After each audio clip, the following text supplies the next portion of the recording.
சட்டமன்ற பேரவையின் உறுப்பினராக தேர்ந்தெடுக்கப்பட்ட ரா. சபரிநாதன் எனும் நான் சட்ட முறைப்படி நிறுவப்பெற்றுள்ள இந்திய அரசியலமைப்பு சட்டத்தில் உண்மையாயும் நம்பிக்கையும் பெற்றிருந்தையும் கொண்டிருப்பேன் என்றும் இந்திய நாட்டின் இறையாண்மையும் ஒருமைப்பாட்டையும் நிலைநிறுத்துவேன் என்றும் நான் மேற்கொள்ள இருக்கும் கடமையை நேர்மையுடன் நிறைவேற்றுவேன் என்றும் கடவுள் அறிய உறுதி கூறுகின்றேன்.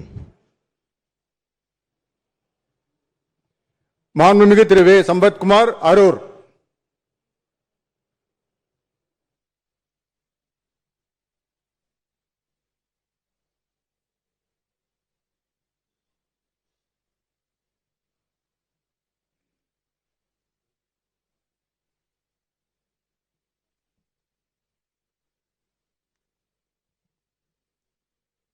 சட்டமன்ற பேரவையின் உறுப்பினராக தேர்ந்தெடுக்கப்பெற்ற வே.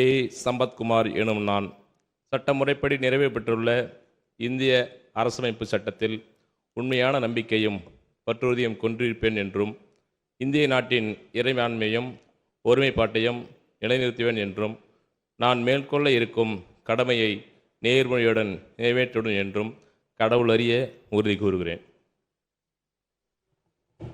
மாண்புமிகு திரு வே. சம்பத்குமார், கோயம்புத்தூர் வடக்கு. ஒரு 2